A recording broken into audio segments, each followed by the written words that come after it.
Hello dear students. तो आज आज हम क्लियर करेंगे प्रोबेबिलिटी का लास्ट पार्ट। ठीक, इसके बाद आप लोगों की प्रोबेबिलिटी क्लियर हो जाएगी। आप लोगों को अगर कोई समस्या तब भी रहती है तो आप जो है मुझे कमेंट करिए, मुझे मैसेज छोड़िए, आप बताइए जो आपकी समस्या रहती है, मैं आपकी समस्या को दूर करूंगा। तो आज जो है हम बात करेंगे क्वेश्चन नंबर, जो हमारे मल्टीपल चॉइस क्वेश्चन जो चल रहे थे उसके 11 क्वेश्चन तक की हमने बात कर ली थी इससे पहले लेक्चर में, और आज जो हम बात करेंगे क्वेश्चन नंबर 12 से। तो आप क्वेश्चन नंबर 12 को जरा ध्यान से समझ लेंगे। देखिए क्वेश्चन नंबर 12 क्या है। ठीक, देखिए 12 नंबर क्वेश्चन में कहा रहा है, अच्छी तरीके से फेंटी गई गड्डी के 52 ताश की गड्डी से यादृच्छिक एक पत्ता, ताश का पत्ता या कार्ड या पत्ता चुना जाता है। इस कार्ड के मुख्य कार्ड अर्थात कहने का मतलब तस्वीर वाला पत्ता, फेस कार्ड होने की क्या प्रायिकता है। ठीक, अच्छा देखिए कोई भी कंडीशन नहीं है। अच्छा 12 नंबर क्वेश्चन है, कुल पत्ते आपको पता है कितने होते हैं, कुल पत्ते आपके होते हैं कितने, 52 52। ठीक, और फेस कार्ड की अगर बात करें, तस्वीर वाले पत्ते, मुख्य कार्ड की अगर हम बात करें, ठीक देखिए अगर हम तस्वीर वाले पत्तों की बात करें, तस्वीर वाले पत्ते, तो अब आप ये बताइए कि तस्वीर वाले कितने पत्ते होते हैं। भाई तस्वीर वाले कितने पत्ते होते हैं, तो आपके जो है तस्वीर वाले पत्ते होते हैं टोटल 3, ईंट के 3, पान के 3, चिड़ी के 3, हुकुम के, यानी टोटल कितने होते हैं, 12 पत्ते होते हैं। तो हमें निकालना क्या है, प्रायिकता निकालना है। तो प्रायिकता का फार्मूला होता है कि अनुकूल प्रकार बटे कुल प्रकार। तो अनुकूल प्रकार का मतलब तस्वीर वाले पत्ते 12, कुल प्रकार कितने, 52। इसे जरा सॉल्व करेंगे तो कितना आ जाएगा, 6/26, और भी सॉल्व करेंगे तो कितना आ जाएगा, 3/13। तो देखिए क्या कोई जो है ऑप्शन है, ऑप्शन है, हाँ देखा हमने जो है पहला ऑप्शन, यही हमारा ऑप्शन जो है, यही ऑप्शन हो जाएगा। ठीक, पहला ऑप्शन जो है करेक्ट होगा। ठीक, अब आप देख लेंगे। देखिए इसके बाद हमारा क्या कह रहा है, क्वेश्चन नंबर 13। क्वेश्चन नंबर 13 में आपका क्या दिया जा रहा है, कोई लड़की आप परिकलित करती है कि उसके द्वारा एक लॉटरी में प्रथम पुरस्कार जीतने की प्रायिकता, प्रथम पुरस्कार जीतने की प्रायिकता। अब आप समझ लेंगे जरा, कथा करा कि प्रथम पुरस्कार जीतने की प्रायिकता, प्रथम पुरस्कार जीतने की प्रायिकता 0.08 है। कराता यदि 6000 टिकट बेचे गए, कुल टिकट कितने, कुल टिकट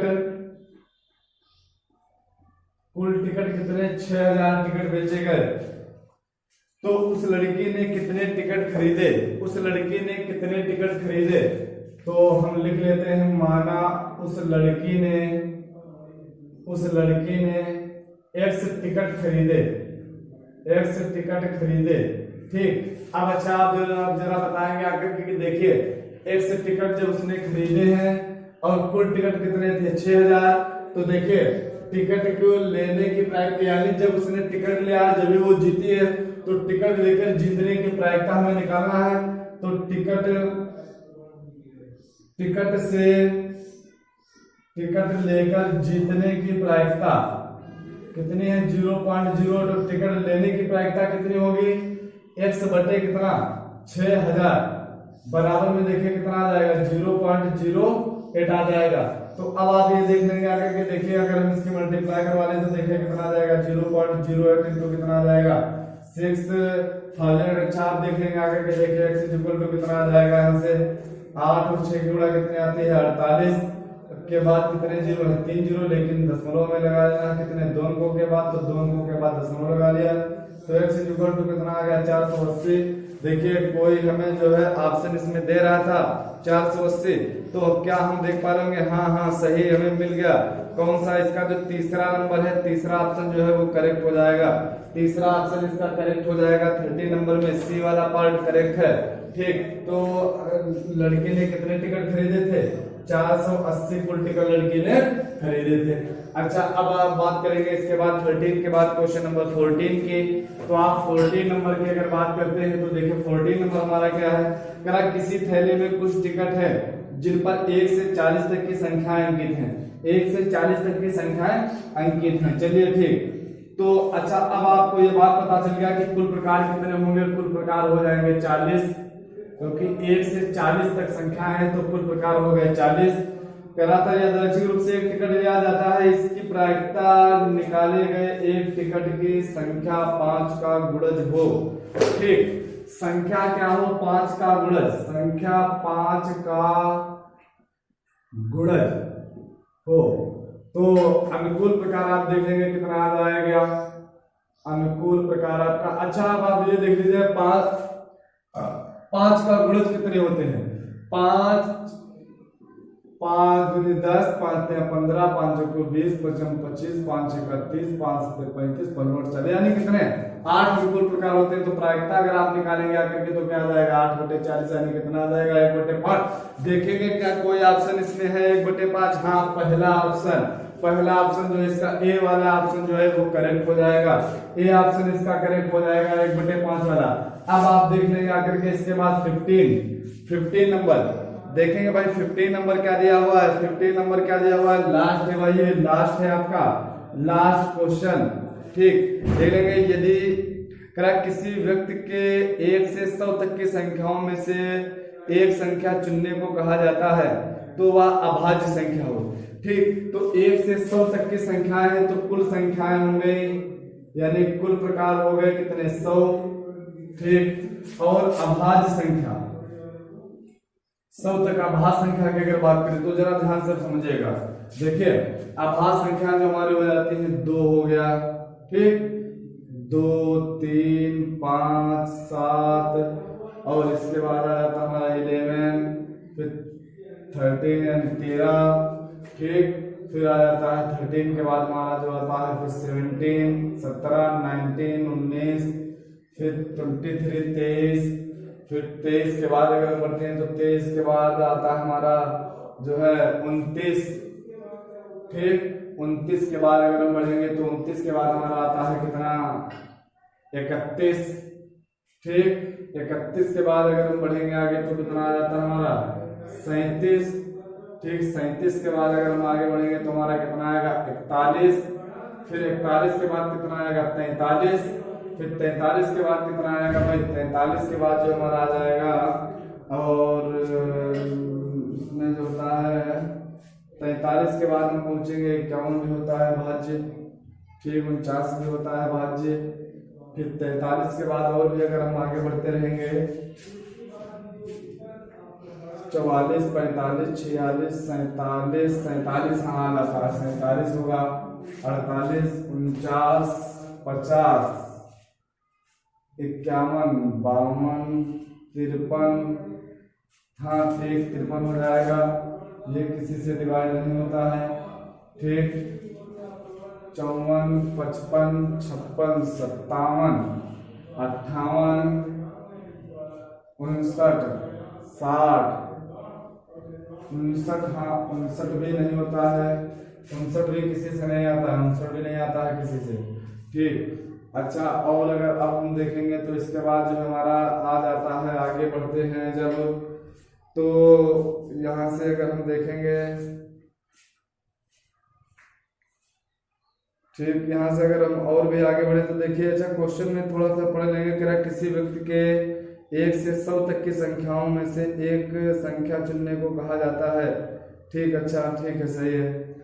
और आगे 59 के बाद अगर हम आगे बढ़ेंगे तो ये हमारा मिलेगा करके 59 के बाद 61 हो जाएगा। ठीक, 61 किसी से नहीं जाता है। ठीक, 63 तो चला जाता है। ठीक, 61 यानी मिल जाएगा। ठीक, चलते 61 हम लिख लेते हैं इसमें। ठीक, 61 लिख लिया। कितना लिखा हमने? 61। ठीक, अब अच्छा देखेंगे इसके बाद 61 के बाद अगर हम आगे बढ़ेंगे तो 62 63 64 65 66 67 किसी से नहीं जाता है। 68 69 70 71 हो जाएगा। ठीक, 72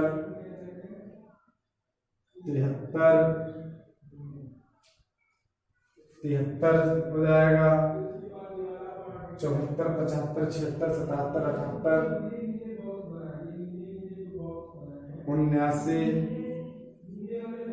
ठीक, 79 80, 81 होता है, 82, 83, 84, 85, 86, 83 नहीं होता है किसी का, 83 भी नहीं होता है, 84, 85, 86, 87, 88, 89, 89 भी नहीं होता है, 90, 91, 92, 93, 94, 95, 96, 97, ठीक 97 हो जाएगा, 98। अच्छा देख लेते हैं कितनी हो गई। 1 2 3 4 5 6 7 8 9 10 11 12 13 14 15 16 17 18 19 20 21 22 23 24 25। तो देखिए आप याद रख लिया। हाँ, ये 25 संख्याएं जो होती है वास्तव में हमारी जो कैसी होती है, अभाज्य संख्याएं होती हैं। देखिए हो सकता है इसमें से कोई गड़बड़ हो गया हो, तो आप ये याद रखेंगे कि 25 संख्याएं 100 तक 25 संख्याएं ऐसी होती हैं जो अभाज्य संख्याएं होती हैं।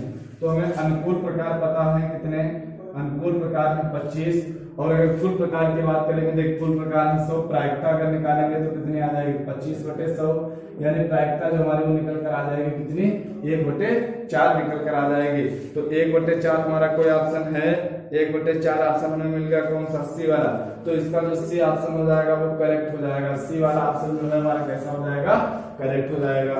तो देखिए हमने यहाँ तक जो है क्वेश्चनों को कंप्लीट कर लिया है। अब जरा अगर आप देखेंगे आकर के, ठीक, अब अगर आप देखेंगे आकर के तो आपको एक बात थोड़ी सी और बता दी जाती है। देखिए इससे पहले जो हम मिक्स एक्सरसाइज विविध प्रश्नावली सॉल्व कर रहे थे उसमें जो है एक क्वेश्चन छूट गया था, हमने जो इसके बाद एक क्वेश्चन नंबर 16 सोचा था कि हो चुका है, लेकिन वो क्वेश्चन छूट गया था। तो किसी बच्चे का मैसेज आया था कि सर क्वेश्चन छूट गया है 16 नंबर। तो देखिए अब हम सबसे लास्ट में कुछ क्वेश्चन नंबर 16 की भी बात कर लेते हैं, क्योंकि इससे पहले हमने सोचा क्वेश्चन हो चुका है, वो क्वेश्चन किसी कारणवश छूट गया था।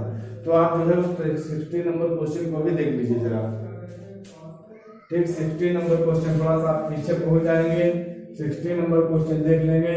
ये जो है हमारा लास्ट क्वेश्चन होगा, ठीक, लास्ट क्वेश्चन होगा।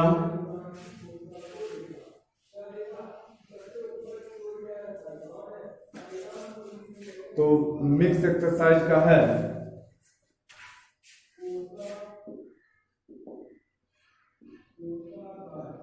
16 नंबर। देखिए भाई 16 नंबर में क्या करा था, एक खिलाड़ी एक डिस्क नीचे दिखाई गई है, ठीक, डिस्क भी पहले इस तरीके से डिस्क दिखाई गई है,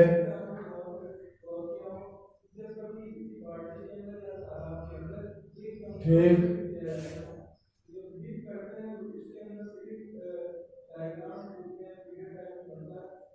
इस तरीके से आपकी एक डिस्क है, 1 2 3 4 5 6, ठीक, इस तरीके से एक डिस्क बनी हुई है। डिस्क दिखाए जाते हैं, पहले घुमाव के बाद तीर रुकता है, ठीक। अच्छा, तो जब पहले घुमाव के बाद तीर रुकेगा तो कुछ भी आ सकता है, 1 आ सकता है, 2 आ सकता है, 3 आ सकता है, 4 आ सकता है, 5 आ सकता है, या फिर क्या 6 आ सकता है। फिर देखिए बात क्या की जाती है, उसके बाद वहां पर अंकित संख्या A है, ठीक। जब पहले तीर घुमाया गया, पहले घुमाव पर अंकित संख्या,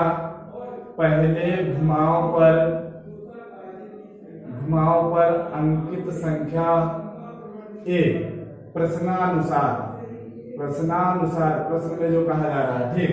फिर देखिए उसके बाद है क्या कहा जा रहा है, तेरा दूसरे घुमाव के बाद तीर पर रुकता है, ठीक। दूसरे घुमाव के बाद जहां तीर रुकता है वहां पर वृत्तखंड पर संख्या B है, ठीक। दूसरे वाले घुमाव पर क्या कहा जा रहा है, संख्या क्या है आपकी B है। चलिए अब देखिए आपसे क्या कह रहा है, एक तीर के वृत्तखंड रुकने की समान प्रायिकता हो, यानी प्रायिकता दोनों की समान रहती हो, ठीक। तो अब आप जरा बात समझने आकर के देखिए क्या कह रहा है, तो A/B एक भिन्न बनती है, उसके एक से बड़ा होने की प्रायिकता ज्ञात करें। तो अब आप जरा ये देख लेंगे आगे के देखिए पहले जब घुमाया गया तो 1 आया था, ठीक। दूसरी बार घुमाया गया तब भी A, पहले वाले में A बनता है और बाद वाले में क्या बनता है B। तो हमें एक उससे भिन्न बनानी है, क्या A/B भिन्न बनानी है। तो अब आप जरा समझ लेंगे कि पहले पर मान लिया A आया, दूसरे पर भी एक आ गया, पहले पर एक रहा लेकिन दूसरे घुमाव पर क्या रखा था, बी मिला था। पहले पर एक रहा लेकिन दूसरे पर 3, पहले पर एक रहा दूसरे घुमाव पर 4 मिला, पहले पर एक रहा दूसरे घुमाव पर 5, पहले पर 1 और दूसरे पर 6 मिला। अच्छा, तो यहाँ से देखा एक, या ऐसा भी तो हो सकता था पहले पर 2 हो लेकिन दूसरे पर 1 आया हो, तो जो दूसरे पर आया था उसको वो बी वाला है और बी वाले को हमें लिखना है नीचे ही हमें क्वेश्चन में ही दिया गया कि a बटे b के रूप के भिन्न बनती है। तो इस प्रकार हम देखेंगे कि 2 हो या 2 3 हो, 2 4 हो, 2 5 हो, 2 6 हो, 2 7 हो, 3 1 हो, 3 2 हो, 3 3 हो, 3 4 हो, 3 बटे 5, 3 बटे 6। इसी प्रकार 4 बटे 1, 4 बटे 2, 4 बटे 3, 4 बटे 4, 4 बटे 5, 4 बटे 6 और 5 बटे 1, 5 बटे 2, 5 बटे 3, 5 बटे 4, 5 बटे 5, 5 बटे 6 और 6 बटे 1, 6 बटे 2, 6 बटे 3, 6 बटे 4, 6 बटे 5, 6 बटे 6। तो कुल अगर देखा जाएगा तो कुल भिन्न कितने बनेंगे, कुल भिन्न आपके बनेंगे, कुल भिन्न बनेंगे कितने, 36। कुल भिन्न कितने बन जाएंगे, 36। तो कुल प्रकार आपके हो गए कितने, 36। कुल प्रकार हो गए कितने, 36। तो भिन्न के एक से बड़ा होने के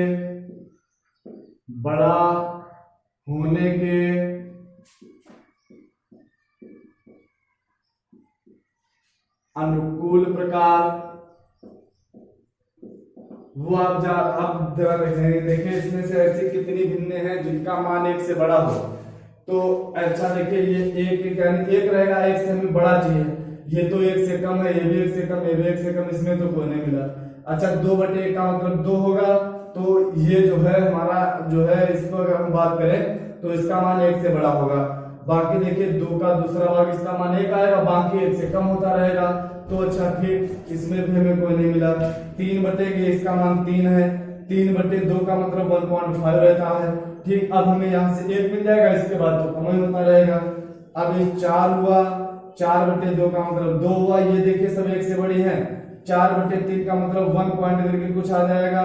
ठीक, अब अगर इसमें देखेंगे तो ये हमें मिलेगी, ये मिलेगी, ये भिन्न मिल जाएगी, ये 5 बटे 4 मिल जाएगा। 5 बटे 5 का मान तो 1 ही होता है। 6 वाले में देखें तो 6 बटे 1, 6 बटे 2, 6 बटे 3, 6 बटे 4, 6 बटे 5, 6 बटे 6 का मान 1 हो जाएगा। तो कुल मिलाकर के हम देखेंगे, देखिए हमें कितने भिन्न ऐसी मिल गए जिनका मान बड़ा है। तो 1 2 3 4 5 6 7 8 9 10 11 12 13 14 15। तो हमें अनुकूल प्रकार कितने मिल गए, 15। तो अगर हम यहाँ से आपकी प्रायिकता निकालेंगे तो प्रायिकता का फार्मूला क्या रहता है भाई, लास्ट बार लिखे ले रहे हैं फिर से, अनुकूल प्रकार अपान में क्या लिख दिया हमने, कुल प्रकार। तो आपके अनुकूल प्रकार कितने हैं, 15 और कुल प्रकार कितने हैं, 36। तो जरा सॉल्व करेंगे, देखिए इसको 5 बार लेकर के 3 से लेकर के जाएंगे तो कितना आ जाएगा, 5 आ जाएगा और यहाँ से कितना आ जाएगा, 12। तो अगर हम यहाँ से देखेंगे तो हमारी प्रायिकता कितनी निकल कर आई है, 5/12। अब आप बात देख लेंगे आकर के, देखिए इसके बाद जो है यहाँ तक आज हमने प्रोबेबिलिटी यानी प्रायिकता के सभी क्वेश्चन को क्लियर कर लिया है, पूरा चैप्टर क्लियर हो चुका है। अब अगर कोई क्वेश्चन अगर आपको पूछना है तो आप मुझे या तो कमेंट बॉक्स में कमेंट करिए या फिर मुझे मैसेज छोड़िए। और ठीक, हाँ एक बात आप जरा ध्यान से ये सुन लेंगे आकर के कि देखिए सभी बच्चे ये काम अपना पहले आप रफ का पेपर करिए और फेयर का पेपर करिए। तो अगर हम देखिए एक बात और कहेंगे कि इसके बाद आपको किसी भी दिन ग्रुप पर आपको नोटिस दी जाएगी, जिस दिन आप लोगों को स्कूल में बुलाया जाएगा तो आप अपने फेयर कॉपी जिस पर आपकी ट्रिग्नोमेट्री सॉल्व होनी चाहिए और इसके बाद ये प्रोबेबिलिटी का चैप्टर, ये दोनों चैप्टर पूरी तरीके से सॉल्व होने चाहिए, वो आपको जिस दिन स्कूल बुलाया जाएगा आप स्कूल में लेकर के रजिस्टर वो दिखाने के लिए हमें यहाँ आ जाएंगे। ठीक, और इसके बाद जो है आप अब तैयार रहिए, इसके बाद जो हम नेक्स्ट चैप्टर पढ़ेंगे निर्देशांक ज्यामिति, कोऑर्डिनेट ज्योमेट्री के बारे में पढ़ेंगे। ठीक, तो आज के लिए फिलहाल इतना ही रहेगा।